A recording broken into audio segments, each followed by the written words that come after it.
مومنین داخل ہوئے تو ظہر کی اذان کا وقت ہو گیا.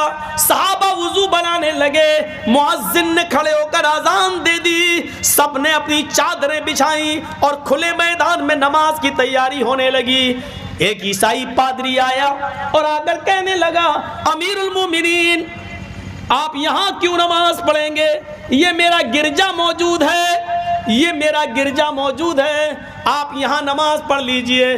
حضرت عمر نے کہا نہیں, جس گرجا میں مورتی ہوتی ہے ہم اس میں نماز نہیں پڑھ سکتے ہیں, ہمارے مذہب میں اس کی اجازت نہیں ہے, تمہیں تمہارا گرجا مبارک ہو. اس نے کہا امیر المومنین آپ نے مجھے کوئی نئی چیز نہیں بتائی ہے, ہمیں معلوم ہے جہاں مورتی ہوتی ہے وہاں آپ نماز نہیں پڑھتے, ہم نے اپنے گرجا سے مورتی نکال لی ہے, جیسس کی, عیسیٰ مسیح کی ہم نے مورتی ہٹا دی ہے, اور میں نے گرجا کو دھو دیا ہے, میں نے پاک چٹا